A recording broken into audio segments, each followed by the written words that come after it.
Zungumza siku ya leo pamoja na wanahabari akiwa ofisini akiwazungumzia wakazi wa Kiharu na Wakenya kwa ujumla. Ameweza kufunja kimya na kusema ya kuwa mara ya mwisho ya kuzungumza na rais ilikuwa mwisho ama wakati huo wa election ama wakati wa kupiga kura, mpaka wakati huu hajaweza kuzungumza na rais. Na mkumbuka siku ya leo pia niko na mgeni wangu studioni ambaye si mwingine bali ni Moses Bomet, yuko nami pamoja hapa. Kumbuka pia na kwenda kwa jina Brian Cheminingwa na kuletea mubashara kabisa kipindi hiki cha Politics and Talk Show, Politics and Leadership Talk Show, ambaye inapeperushwa ndani ya Kipkagore TV na kuletea moja kwa moja kutoka majengoni ama ndani ya restaurant ama hoteli kuu ya Ngeiwa Butaki Restaurant. Nikwambia tu ukitaka mlo ya kwako papa hapa unakuja, ili unaweza kujikwachulia mlo mtamu kabisa, ili mambo ikwende sawa kabisa. Mgeni wa kwangu, jambo? Si jambo bwana Brian. Wali gani? Ni njema kabisa, mzima. Utokako? Na hali wa afya, buheri wa afya. Mahali natoka kwema kabisa. Ya wiki nzima ama mwanzo wa wiki na kupeleka vipi? Wiki umekuwa mzuri. Na wiki haujakuwa na budha. Ndio. Imekuwa siku wiki mzuri. Na tumekuwa katika hobela hapa na pale. Ya panda shuka za hapa na pale. Hapa na pale. Yes. Siku ya leo Mheshimiwa Ndindi Nyoro ameweza kuzungumza, kufunja kimya kuwa yeye kuzungumza na rais ilikuwa mwaka 2022 baada ya kupiga kura. Unaona vipi pale? Mwanzo mimi ningeweza kusema kwamba bwana Ndindi Nyoro ambaye ni mheshimiwa MP ya Kiharu, yeye ni mwanasiasa kiongozi katika eneo hilo ya Mlima Kenya. Na ni mojawapo ya viongozi ambao ni viongozi tajika katika jamii ya Wakenya, na amekuwa pia akitoa mawazo yake kulingana na vile alivyoona tangia wakati kura uchaguzi ama tangia wakati wa uchaguzi. Kwa hivyo naweza sema kwamba Ndindi Nyoro kwa muda wote ambao amekuwa pengine alikuwa anawaza akiwazua kuona kwamba pengine huenda akawa na jambo ambalo angeweza kuambia rais, Mheshimiwa Rais ambaye ni Mheshimiwa Rais Ruto kwa muda wote. So siwezi nikakabili moja kwa moja ni lipi ambalo lilijiri. Ndio. Ndiposa akakaa kimya kwa muda wote. Lakini naweza tukubashiri ya kwamba pengine huenda kuna jambo ambalo udhi pengine ama weka akawa kimya kiasi. Yeah. Na ilikuwa tu swali kidogo tu, lakini mwanzo tunaweza kuanza na Mlima Elgon ama gatuzi hili la Bungoma. Mlima Elgon iliweza kupewa takriban shilingi milioni 188 mwaka huu wa 2024 na 2025, bajeti uliopitishwa, na Mlima Elgon ikaweza kupewa milioni 188. Na ukiona milioni 88, barabara za Mlima Elgon, ukiona shule, hospitali, milioni 188, unaona vipi pale? Naam. Mimi naweza kusema mwanzo kwamba fedha hizi ambazo hupeanwa maeneo bunge ni fedha ambazo zinakuja moja kwa moja hadi eneo bunge. Ndio. Na kwa eneo bunge kuna ugatuzi ama kuna viongozi ambao walitwigwa majukumu ya kutekeleza. Jambo la kwanza nataka kuambia bwana mtangazaji kwamba tuna kamati maalum ambayo hubuniwa kabla ya kazi kuanza katika eneo bunge. Tuna kamati inaitwa CDFC Committee. Yes. CDFC Committee hutekeleza kazi kwa niaba ya mheshimiwa mbunge. Kwa hivyo CDFC tuko na chairman, kuna administrators na kuna secretary na kuna viongozi wale wengine ambao wanatekeleza kazi. Tuna ile kitu inaitwa gender balance katika kamati hii. Yes. So hao uratibu masuala ya eneo bunge kulingana na mahitaji ya wananchi. So hao ndio hasa the buck stops at them, kwa sababu wao si mbunge ndiye anayetekeleza. Mbunge ndiye anayewakilisha wananchi, lakini wao hawa ambao ni kamati ndio hufanya kazi nyingi ya kuratibu mipangilio ya eneo bunge. Ndio. Naam. So ukiona milioni 188 iliweza kutumika katika njia ilivyo ama isivyo, kwa sababu tunaona barabara za Mlima Elgon ambaye kutoka aswa barabara ya kutoka Kaptama kuelekea eneo la Kaboyo iko katika hali mbovu kabisa. Ukiona barabara pia ya kutoka eneo la Kapsokoni kuteremka ambaye ilichukua majukumu na Kera ambaye wanasimamia uundaji wa barabara huo kutoka Kapsokoni kuelekea Kimilili. Ukiona pia barabara ya kutoka Land B ikipanda kuelekea katika shule ya upili ya wasichana ya St. Teresa Cheptorol, pia iko katika hali isiyo vipi. Ama wakazi wa maeneo haya unaweza kutuma ujumbe wako mfupi pale uweze kutuambia barabara hiyo iko katika njia safi ama iko mambo iko namna gani pale. Ukiona pia barabara ya kutoka Chesikaki kwenye pale njia kwenda Kimama pale, sijui wakazi wa maeneo haya unaweza kutuambia, tunaweza kuwa tunapiga tu domo papa hapa na kumbe mambo isivyo maeneo pale. Ukiona pia barabara ya kutoka pale I think ni Upendo ama inaitwa pale chini. Yes. Barabara I think ni ya CDF pia. Yes. Kutoka shule ya Kimkung I think Kimkung, so. Yeah. Ya Masindet. Yeah, ndio hiyo barabara I think is under Mount Elgon CDF. Yes. Ukiona barabara hizo zimeundwa katika katika njia iliyo mwafaka, inaweza pendeza, inapitika katika mwananchi. Naam, bwana mtangazaji. Mimi kama Wilson Moses Bomet ningeweza kusema hivyo kwamba yes, kazi hiyo kama vile nilivyosema mwanzo ni kwamba kuna kamati. Kamati uratibu masuala yanayohusiana na maendeleo katika eneo bunge. Wao hao hufanya kazi kulingana na vile taratibu zao wameyanakili. Naam. Tukikuja upande wa barabara. Barabara zetu kwa kweli huwa zinakarabatiwa kila wakati. Kila mwaka barabara zetu ukarabatiwa. Na kulingana na vile nilivyoweza kutathmini awali, kuna barabara hii ya kuanzia Kaptama hapa kuelekea Chesito Kaboyo. Kuna wakati ambapo mheshimiwa MP wetu Bwana Kapondi aliweza kutekeleza kazi yake ya ukarabati barabara hii. Na hiyo barabara ilikarabatiwa mpaka mahali inaitwa Jeboinat. Jeboinat area, na bado walikuwa wamesema kwamba wao bado wameweka fedha kwa barabara hii ili ikamilishwe mpaka sehemu inaitwa Chwele Ndogo pale Kaboyo Kandini. Kwa hivyo mimi najua kwamba barabara hizi zetu kwa sababu ya msimu, kuna msimu ya mvua huwa inapagia barabara na uharibu miundombinu katika sehemu hii. Kwa hivyo mimi naweza sema kwamba barabara zetu mheshimiwa pamoja na kamati haswa, kamati ambayo walitwigwa majukumu wataweza kutekeleza kazi yao. Kwanza barabara ambayo umesema ya Masindet kukuja sehemu ya Jepkarai kukuja Kapsokoni. Hiyo barabara yenyewe iko kwa hali mbovu. Lakini kwa sasa natumai wameratibu na wako na mipangilio sawasawa ya kutekeleza kazi yao kama viongozi na wakiwa katika kamati ya eneo bunge. Pia tukiona katika miundombinu msingi ya mashule yetu ya Mlima Elgon, ukiona shule aswa eneo hili la wadi ya Kaptama, shule ya Kostoi, iko katika hali isiyo shwari kabisa. Ukiona pale hatuna the JSS school, pale inagwama grade 6 peke yake, na shule they share the classes. Darasa ni chache. Unaona darasa moja linatumika na madarasa mawili.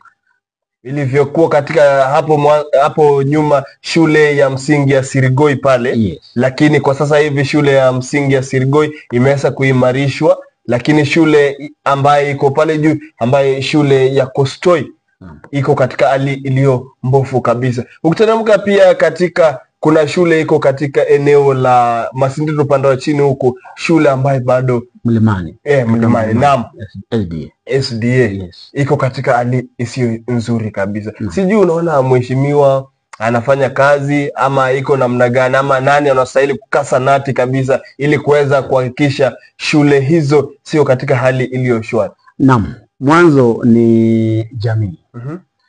Jamii wana nafasi nzuri sana ya kuweza kutekeleza wajibu wao ili kwamba wakaweze kupeana ujumbe kwa viongozi wetu. Ndio. Jamii wakiwa mamoja na kutekeleza mambo yako mamoja na kuandika jambo ambalo tunaliita proposal kwa utekelezwaji au ujenzi au ukarabati wa shule zao, basi na viongozi hao watapata habari. Viongozi wengi hawana habari kuhusiana na haya miradi ambayo yako mashinani. Pengine huenda tuna kamati pia. Ndivyo nilikuwa nakuambia kabisa, katika kila mradi tuna kamati tekelezi, kamati ambayo wanapeana ujumbe kwa viongozi ama kwa idara ama wizara ambayo inahitajika kukabiliana na swala hilo. Kwa hivyo mimi naweza kusema kwamba katika mashule zetu tuna kamati ambayo hupeana ujumbe kwa ofisi ya CDF, kwa ofisi ya MCA na kwa ofisi hizi zote, hata ofisi ya elimu wanapeana ujumbe. Kwa sasa hivi naweza kusema kwamba mashule zetu yako katika hali ambayo umesema ni hali mbovu, ama hali ambayo tunaweza sema ni hali ambayo si nzuri sana kwa sababu ya madarasa machache. Lakini kwenda mbele, going forward, tunajua kwamba utekelezwaji ya ujenzi utaendelea ikiwa tu kamati watakuwa wanapika kamsa na kupeana ujumbe kwa ofisi tajika. Naam, mtazamaji, kumbuka dakika ni 36 baada ya mwendo wa saa 2 majira ni Afrika Mashariki. Tunakuletea matangazo haya moja kwa moja tu kutoka jengoni humu studioni, ambaye tuko na mazungumzo ya moja kwa moja ya siasa pamoja na uongozi. Tunaweza kuchambua moja kwa moja uongozi wa Mlima Elgon, uongozi wa Bungoma, gatuzi la Bungoma, uongozi wa majimbo zote na pia uongozi wa kitaifa, ambapo tumekuwa tunaongelea hapo awali kuwa Ndindi Nyoro siku ya leo ameweza kufunja kimya na kuweza kunena mambo mengi sana. Ili ukiona alipokuwa akinena maneno hayo, alisema yeye ni mwanafunzi wa chuo cha Kenyatta KU, anaweza kusoma pale, yuko anasoma pale, na pia aliweza kusomea chuo cha UON, University of Nairobi. Ukiona maneno mengi alipokuwa akizungumza, yeye yuko ni mtu mwenye utulivu. Alipokuwa akizungumza wakati huo alikuwa anazungumza ya utulivu, hakuwa na hamaki kule. Lakini yote 9-10 ameweza kusema yeye yuko tayari kufanya kazi na kiongozi yeyote, awe rais, yeye yuko tayari kufanya kazi pamoja na yeye. Ninakwambia tu mtazamaji wa Kipkagore TV, na kukujia tu kwa hisani ya Imani Radio Restaurant. Imani Radio Restaurant ndio hoteli ya nguvu ambayo inatupa vyakula vitamu maeneo haya ya Kaptama. Imani Radio Restaurant inapatikana mita 150 tu kutoka soko kuu la Kaptama, barabara kuu ya kutoka Kamkuywa Kaptama Kapsokony, on your left right hand side when you are going to Kapsokony, mita 150 tu. Ukitaka mlo mtamu, karibia tu papa hapa ndani ya Imani Radio Restaurant ili kuweza kupokea mlo mtamu. Kumbuka Imani Radio Restaurant pamoja na Ngeyo Butaki Foundation inakuletea ukumbi mkubwa kabisa. Ukiwa na mkutano wa kwako, unaweza kuja kufanyia papa hapa ndani ya Ngeyo Butaki Foundation. Iko na hall kubwa ama ukumbi mkubwa kabisa ya kuweza kufanyia mkutano. Ukiwa na jambo lolote la kuweza kutangaza, ama ukiwa na watoto waweze kucheza mahali hapa, kujivinjare, ukiwa na msupo wa kwako, ukiwa na familia yako, ili kuweza kuja kujivinjari papa hapa, karibia ndani ya Imani Radio Restaurant na pamoja na Ngeyo Butaki Foundation. Naam, nikirudi kwako bwana Bomet, Naam. Ukiona matamshi ya kiongozi au mkurugenzi wa idhaa ya Royal Media Services aliweza kusema ya kuwa hivi majuzi, siku 3 zilizopita, aliweza kunena ya kuwa yeye pamoja na wenzake waliweza kusema hao waliona Raila Odinga ameweza kupita kwenye uchaguzi wa mwaka 2007 na kukuja mpaka 2022. Sijui matamshi hayo waona vipi? Naam, kabla hiyo ningependa tu kusema jambo moja kuhusiana na uongozi wa Mlima. Kidogo tu alafu nikaingia sehemu hii. Nilikuwa nasema hivi kwamba kiongozi ama CDFC pia wametekeleza wajibu wao katika kazi mashinani. Kwanza kabisa kuna shule ya Kaboyo Primary, Kaboyo Secondary, Chelilda na Chepsoigei ambayo madarasa kadhaa yamefadhiliwa na kujengwa na CDFC Mount Elgon. Yes. Kwa hivyo hiyo ndio baadhi ya miradi ambayo Mount Elgon CDFC wametekeleza na nyingi nyingine. Kwa hivyo pia wanafanya kazi. Alafu kuna bursary. Tumeona vijana wetu, watoto wetu, wanafunzi wa shule mbalimbali. So shule ya Kaboyo, shule ya Chesito, shule ya Kaborom, shule zetu nyingi secondary schools. Mheshimiwa pamoja na kamati yake wamepeana bursaries kwa wanafunzi wetu kadhaa, na hata hivi karibuni walikuja St. Teresa's Kaptelelio waka-identify wanafunzi wa kidato cha 4 watakaopewa bursary. Yes. So I think wao wanafanya kazi yao kulingana na vile wameratibu. Kwa hivyo wao pia hiyo 188 million si pesa nyingi sana. Hizo pesa isitaweza kufanya kazi iwapo tu wao hao wameratibu. Siasa hizi haziwezi kosa. Siasa haziwezi kosa kwa jambo lolote ambalo hufanywa na viongozi. Kiongozi ni mtu binafsi na uongozi ndio taasisi. Wao hufuatilia mambo na uongozi kwa sababu ni taasisi. Kwa taasisi watu hufanya kazi kulingana na sheria na policies ambazo zimewekwa. Kwa hivyo wao wanafanya kulingana na zile policies ambazo zipo. Kwa hivyo wananchi wana haki kupewa miradi na kupewa nafasi ya kufanyiwa mradi ambao wamekusudia kufanyiwa. Hapo kabisa naweza kusema kwamba CDFC Mount Elgon the 188 million imefanya kazi, na kama kuna dosari, hakuna ile inaitwa perfection in life. Mambo mengine tunaweza sema kwamba kuna dosari, na wengine wanaona kwa ile dimension nyingine, wengine wanaona kwa ile dimension nyingine, lakini wao hufanya kazi kulingana na ile ratiba walioweka.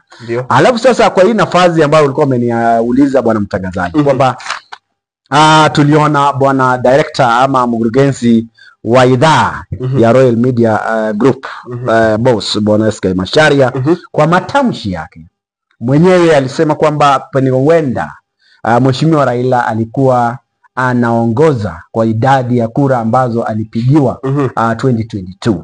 Naam, naweza kuuliza swali bwana mtangazaji kwamba nani alikuwa 7? Nani alifungua 7 akaona kwamba bwana Raila ndiye aliyeshinda? Hiyo ndio swali ambayo naweza kuuliza. Kwa hivyo mimi nakwambia kuna mambo mengi yaliyotukia wakati huu. Na masuala hayo kulingana na tajriba nilionayo kwamba katika siasa siasa ni maslahi. Siasa ni maslahi, that's the interest. Maslahi ya viongozi ambao wanasema, kwanza kabisa SK Macharia alikuwa na maslahi kwamba Raila angefaulu. Kulingana na yeye ni kwamba pengine ange benefit ama angepata moja kwa moja faida kushinda wakati huu. Kwa hivyo yeye biashara zake pengine zingenawiri kulingana na vile yeye mwenyewe alikuwa anakusudia. Lakini mimi naweza kusema kwamba kiongozi ambaye aliyetangazwa na yule ambaye alitwigwa majukumu rasmi ya kutangaza ambaye ni bwana Chebukati, the late Chebukati. Ni yule ambaye alitangazwa, ambaye ni rais wa sasa Mheshimiwa William Samoei Arap Ruto. Kwa hivyo saba au matokeo yaliyotangazwa yalikuwa rasmi. Hayakuwa yale ambayo pengine yalikuwa ile inaitwa tentative ama provisional results. Ilikuwa tallied results ambayo zilipeanwa kutoka kila eneo bunge. Naam. SK Macharia aliweza kuzungumza maneno hayo. Sijui maneno haya alikuwa anamaanisha nini. Sawa sawa.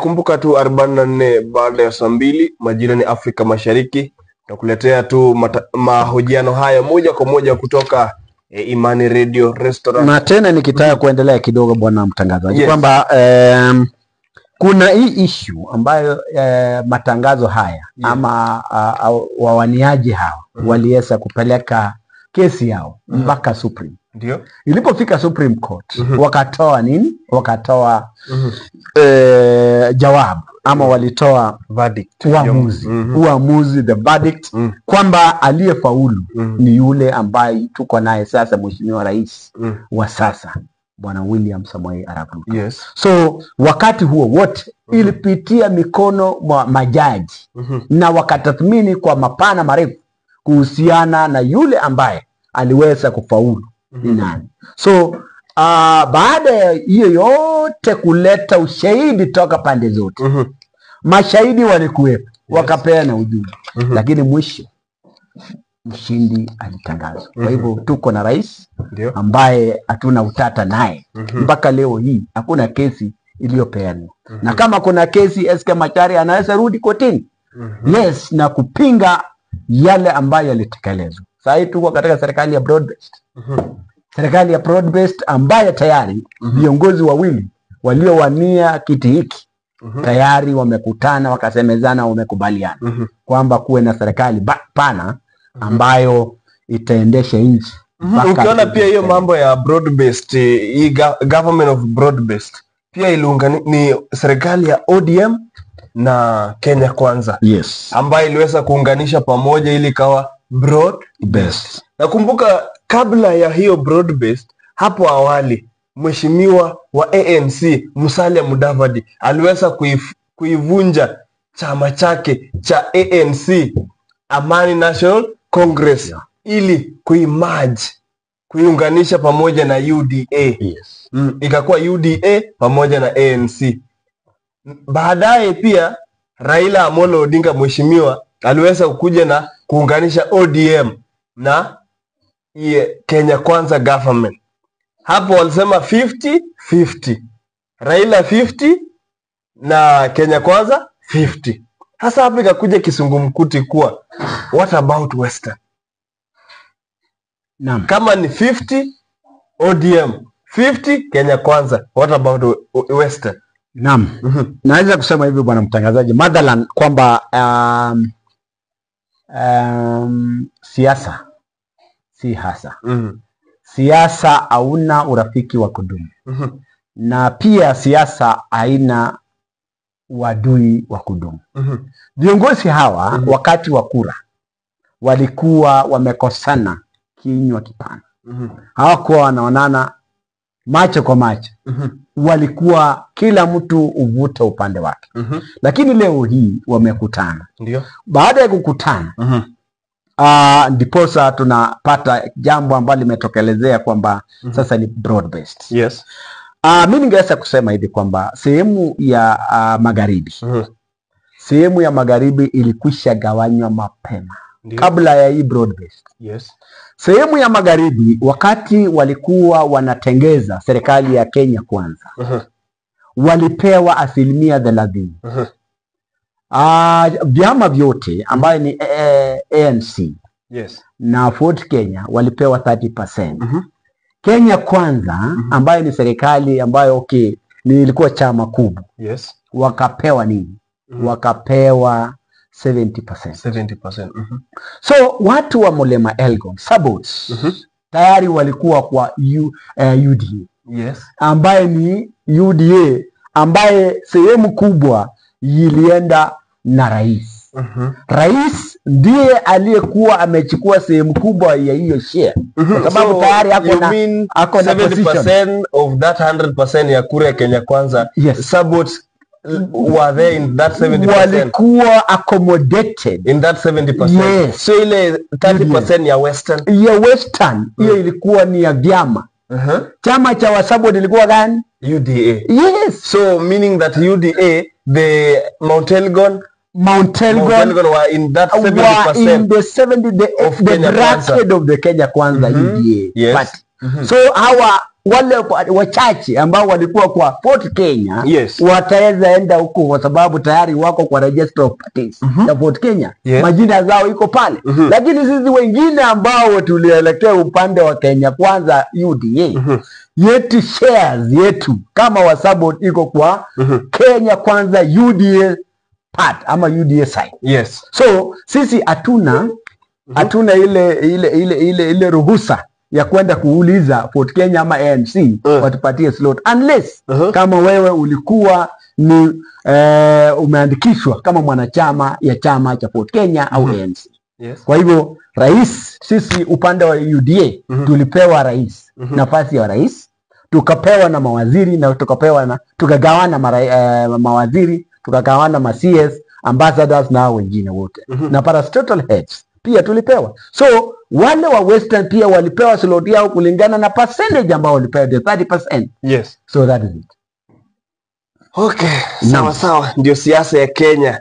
Kenya kama kawaida kuna maneno na majineno. That is why unasikia leo hii kwamba watu wa Mlima Elgon wanataka kuweka chama chao.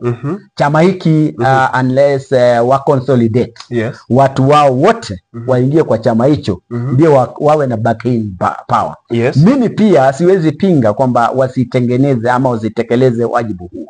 Wanaweza kupanga na kuunda chama cha sehemu hii ya mlima ili kwamba wawe na nafasi ya kwenda kwa meza ya majadiliano. Yes. Na kusikizana na wale wengine, the consensus table, ili kwamba wakapate slots kama vile wale wa 30% walipewa the western part.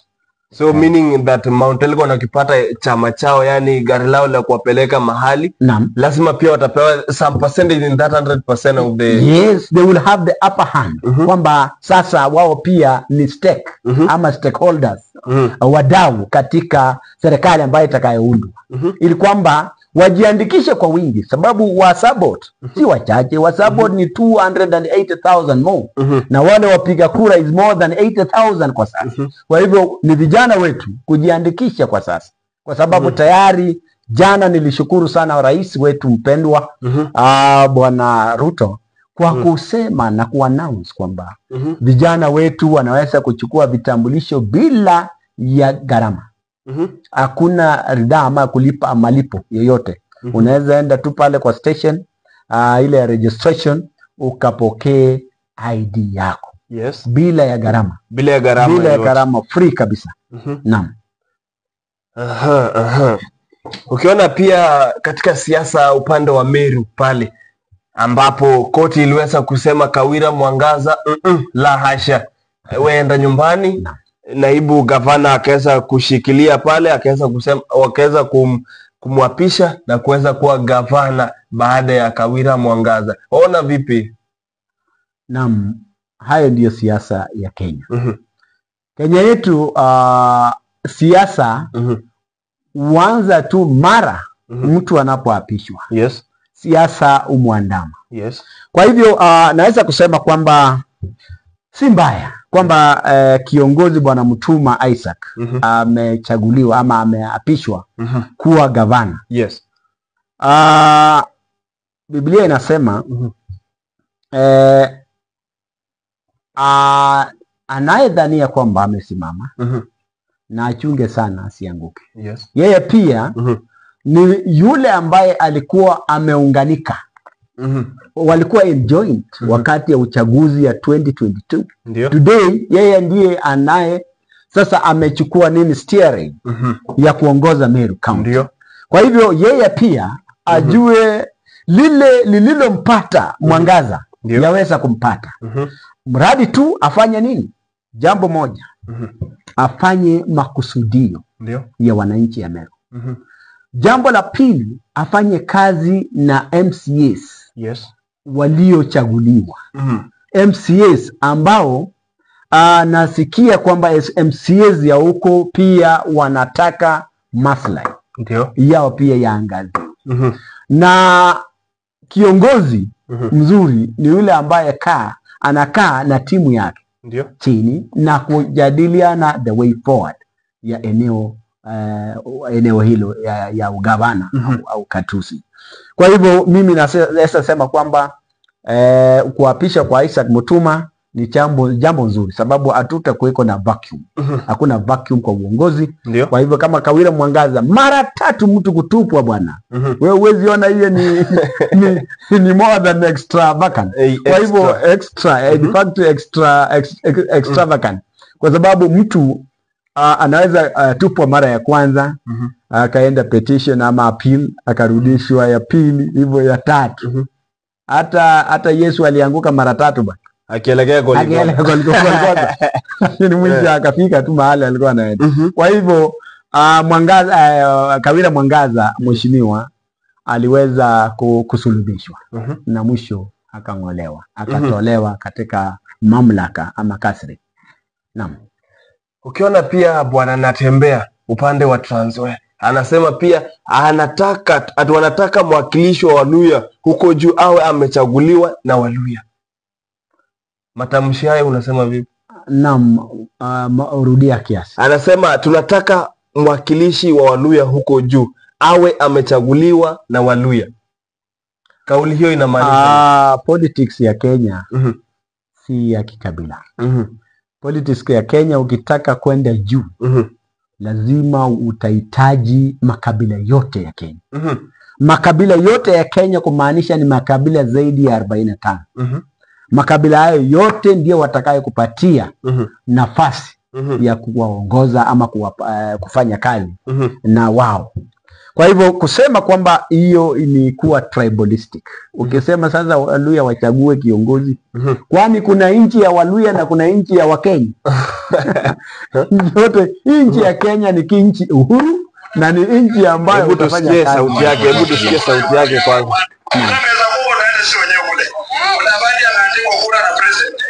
Wetangula anaandikwa kazi na president. Wanafanya na kazi na president. Hawajapeleka kura ya watu yao, wanakaa tu peke yao kwa kiwachelewa, wanaamua kujibu. Hawataambiwa kura za kusaidia. Sio. Sisi tunataka next time msemaji wa Waluya anapeleka kura ya Waluya. Hii akifunga namna hii, kama unajua wote wanatikika kama namna gani? Na kura ya 27 ni watu yangu.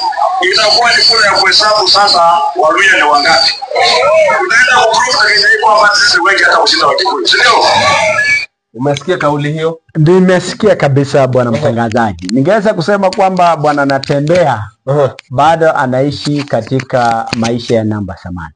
Kwa sababu yeye anafikiria kwamba pengine huenda kura ya Mluya milioni 3 ama milioni 4 zitawawezesha kupata uongozi ya Kenya. Ni ngumu. Naam, ningeweza tu kumshauri bwana Natembeya kwamba hata 2022 viongozi hao ambao anawataja mheshimiwa Mudavadi, mheshimiwa Wetangula walichaguliwa na Waluya. Chama cha ANC iko upande gani? Iko Luyaland. Chama cha Fort Kenya iko upande gani? Luyaland. Waliopiga kura ni kina nani?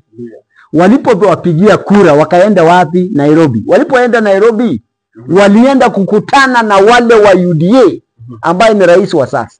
Akakutana na bwana Kingi ambaye ni chama cha PA.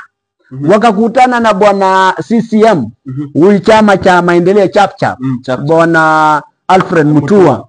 Wakakutana na wengine wengi, wale wa UDM na wale wa vyama vingine the Mbas ya kina Kiraitu Murungu. Na walikutana na vyama kadha wa kadha waliochaguliwa pia kutoka maeneo yao.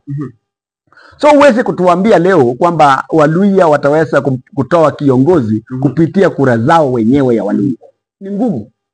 Kenya hii lazima uungane na wenzako kutoka sehemu mbalimbali ya nchi ya Kenya, from all walks of this country. Otherwise you will not succeed as a leader unless you work with others. That is it. Okay, ndio kauli yake bwana Bomet. Anasema kura za Mluya, hakuna kura za Mluya, hakuna kura za makabila zingine hata Kikuyu. Haya. Sijue mtazamaji unasema vipi? Kumbuka tuko tu ndani ya Kipkagore TV ambayo tunakuja moja kwa moja kutokea hoteli hii au katika chumba cha maankuli hii ya Imani Radio Restaurant, na kujia tu moja kwa moja kutoka maeneo haya Kaptama. Unataka kula mlo kwako, karibia tu ndani ya Ngei wa Butaki ama Imani Radio Restaurant ili kupata mlo mtamu kabisa. Mheshimiwa Rigathi Gachagua. Naam, kabla ya Rigathi Gachagua ningeweza kurudia tu hapo nyuma kidogo bwana mtangazaji kwamba kuna riwaya moja niliyokuwa nikisoma nikiwa kidato cha 4 miaka hizo za nyuma, kwamba kuna riwaya ilikuwa inaitwa Kusadikika. Kusadikika ilikuwa ni nchi ambayo inaelea angani, nchi ambayo haijawahi onekana duniani. Na kuna viongozi ambao walikuwa na wana majina mbalimbali. Kuna mmoja alikuwa anaitwa Majivuno, na mwingine alikuwa anaitwa Boramini, na kuna Karama. Hao viongozi walikuwa kama the likes, kama vile Majivuno ni kiongozi ambaye alikuwa na jinati kabisa, na alikuwa na majivuno kulingana na jina lake. Alikuwa na majivuno akisema yeye anaweza fanya bila hata ya wengine. Lakini hawakuenda mbali, mwisho aliambulia patupu, akatupwa. Ni kama viongozi sasa kama kina Natembeya ambao wanajivuna wakisema wako na kura na kumbe hawana kura. Naam, kuna viongozi kama kina Boramini ambao wanasema kila kitu lazima wajilimbikizie mambo ya rasilimali na kila kitu. Wakati ambapo wanapewa pesa, wakati ambapo wanapewa rasilimali kwa niaba ya wananchi, wanatumia kwa minajili ya wao wenyewe na familia zao. Hao ndio ambao ninawaita kina Boramini. Na kuna Garama pia ni yule kiongozi ambaye anajitolea muhanga katika hali na mali. Katika nafasi hiyo wanafuata mpaka chapter 6. Integrity. Wanafanya kazi kimaadili. Wanafanya kazi wakijua kwamba kuna sehemu ambaye nitakana wacheze kama kiongozi. Unajua tayari wanajua uongozi ni taasisi. So katika kazi hiyo wanafanya kulingana na hiyo chapter 6. Na hiyo ndio inawaleta wakawa viongozi wazuri sana. Lakini ukipata viongozi kama kina Majivuno na kina Boramini, Kenya hii bwana hatutaendelea. Na wengi haswa wanajilimbikizia. Na viongozi kama hawa tuko nao hata mlima ya Elgon, tuko nao katika mlima Kenya, tuko nao Kenya mzima, hata Coast tuko na viongozi kama hawa. So kiongozi ndakana awe kiongozi na kutoa msimamo na mtazamo ya mwananchi. Naam. Ulikuwa unasema jambo la Rigathi Gachagua. Bwana mtangazaji, ninaweza kuambia kwamba Bwana Rigathi Gachagua aliyekuwa naibu wa rais, yeye amekoza mwelekeo. Unajua siasa ni tamu wakati uko ndani ya siasa. Na siasa ni taaluma. Siasa ni taaluma. Siasa si kelele ama porojo. Siasa ni taaluma ambayo watu fulani wanachagua. Viongozi wanachagua kwenda mwelekeo huu. Kwa hivyo Rigathi Gachagua ni kiongozi mwanasiasa, na ni kiongozi yeye kwa muda mwingi, miaka yake nyingi ametumia kama administrator. Yeye amekuwa administrator, amekuwa DO, amekuwa DC, amekuwa kiongozi katika ofisi. Lakini hajawahi kuja nje na kuwa mwanasiasa. Amefanya miaka 5 kama MP ya sehemu hiyo ya Nyeri. Madhira Nyeri. Baada ya hapo amekuja kuunganika na rais wa sasa Mheshimiwa William Samoei Ruto. Akapewa nafasi. Hasa walipokuwa katika ile ni kama conclave tu, mahali ambapo wamejificha wakaongea kuhusiana na nani atakuwa naibu rais. Kati yake na huyu naibu wa rais wa sasa Mheshimiwa Bwana Kindiki, Githure Kindiki. Leo hii tunaona kwamba wakati huu Kindiki ndiye alikuwa kwa upper hand, lakini yeye akawa amepiga meza akiona kwamba sasa lazima iwe yeye. Bila yeye hakuna. Na kumbe unajua sasa ya Mungu haijulikani bwana. Unaona sasa baada ya muda mfupi yeye amewekwa kando, na yale yaliyomweka kando ni mambo yake mwenyewe. Hii nayo kusema sema mingi ndio kumba isaidi. So Mheshimiwa Rigathi Gachagua yeye mwenyewe alijichagulia barabara yake ya kuelekea wapi? Sehemu ya Mathira.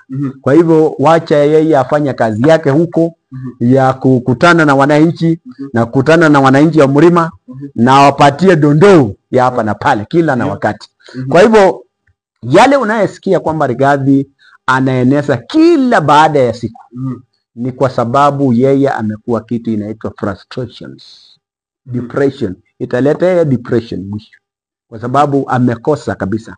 Na kama ungekuwa unasikia habari ya kila wakati, unaona kwamba Rigathi Gachagua pamoja na viongozi wa Mlima baadhi yao hawaenendi sawa sawa, hawaenendi pamoja. Yeye anajaribu kukua kingpin ya Mlima lakini Mlima imeteleza bwana. So yeye bado ana sai ama ana bembeleza akapewa nafasi ya Mlima. So kabla hatujasonga mbele, nataka tusikie kauli yake Ndindi Nyoro akizungumza siku ya leo masaa machache yaliyopita. Sijui alikuwa na yapi akimshukuru rais, akiwashukuru wa Kenya pamoja na wakazi wa Kiharu wote. Tumsikize bwana Ndindi Nyoro. The reason I called you is the one I'll talk about.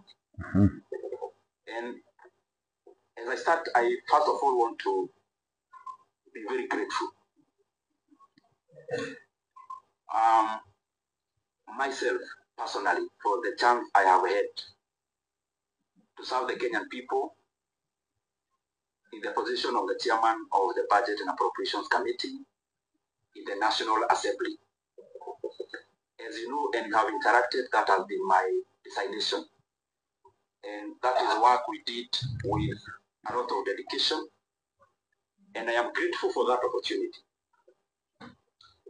I am also very grateful to have interacted with many people as I serve as the chairman of the Budget and Appropriations Committee. Of course, working with the Honorable Mary Amase, who was the vice chairperson, and all the other members, all the other 25 members, incorporating myself and the vice chair will make us 27. I am truly grateful for that chance. That chance of serving as the chairman of the Budget and Appropriations Committee made me understand many things that I scarcely understood before. It made me know the workings of government in terms of its levels, its arms, departments and agencies of government, and how they work. And therefore, as much as it was work, it was also a profound learning experience that I am truly grateful for. I am also thankful for the fact that I had trained as an economist some many years back in KU. And when I got the chance to serve as the chairman of the Budget and Appropriations Committee, I had the first-hand learning of how macroeconomic parameters relate with each other. Hapa anajaribu kumshukuru rais, anajaribu kusema amekuwa economist, amesomea katika chuo kikuu cha Kenyatta KU. Anajaribu kumwambia rais asante. Anajaribu kusema kwa muda ambao amekuwa akifanya kazi na budget, kuwa chairman wa budget, anasema asante sana. Sijui unaona anazungumza katika njia ya upole sana. Anaweza kupewa nafasi nyingine tena ili kuweza kuwa chairman ama kuwa kiongozi katika bunge la kitaifa. Katika lugha ya Kiswahili tunaita galabu. Ironical. Yeah. Kinyume na matarajio ama kinyume na vile anavyoongea. Ukipiga darubini na kutathmini kabisa mwongozo ama maelezo ambayo Mheshimiwa Ndindi Nyoro, mbunge wa Kiharu, anavyosema, ni kwamba Ndindi Nyoro ako na machungu.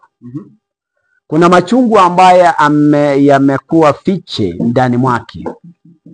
Jambo ambalo naweza kusema ni kwamba Ndindi Nyoro anajua fika kwamba yeye tayari amepikwa kumbo. Amewekwa kando na rais. Amewekwa kando na mamlaka iliyoko uongozini kwa sasa. Kwa hivyo yeye anatumia majazi Unaona sasa anatumia majazi kuleta kitu kama kusifu. Sifa za mdahalo. Sifa ambazo si sifa. Naam. Nilikuwa nasema sifa ambazo si sifa. Kwa sababu uwezi kusema kwamba wewe unamshukuru rais. Na ilhali uko unaongea na watu wako wa sehemu ama ya eneo bunge ukiwaambia na washukuru sana kwa ile kazi ambayo mlinipa kura zenu, alafu tena unakuja na kusema naam, nashukuru rais kwa kunipa hiyo nafasi, kwa sababu hiyo nafasi ndena anaelekea mpaka chuoni kwamba nimesomea mambo ya economy. Economy, uchumi na siasa huenenda pamoja. Kwa hivyo natumai eneo lake la bunge kuna kazi inayofanyika sehemu hii. Kwa hivyo mimi naweza kusema kwamba Ndindi Nyoro anatumia majazi na anatumia lugha ambayo wengi kama chukulia kwamba ni ametumia lugha ya kuganganya na kuwaweka kwenye mstari.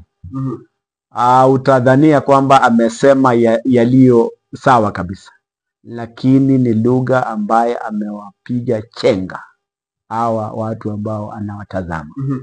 Kwa hivyo naweza kusema kwamba Mheshimiwa Ndindi Nyoro yeye ako na machungu. Ana machungu kwa sababu tayari kama vile ulivyosema kwamba yeye mwenyewe aliongea na Mheshimiwa Rais way back 2022 wakiwa katika siasa kali, siasa ya kutafuta kura ya uongozi. Kama kweli kabisa ako wazi kwamba yeye aliongea na rais 2022 mpaka leo, hii ni miaka miwili down the line. Unaona kwamba huyo ni kiongozi rafiki? Huyo si rafiki. Huyo kabisa ana machungu na ana mazito ndani mwake. Kwa hivyo naweza kusema tu kwamba Mheshimiwa Ndindi Nyoro kwenda mbele hapa, going forward, atasema zaidi ya hii, kwa sababu atayadandua yote. Twende mapumziko kidogo na tutarejea. Naona producer wangu anasema wacha twende mapumziko kidogo alafu tutakuwa tunarejea. Asante. Sawa sawa. Naam. Haya. Baada wa pili. Sawa.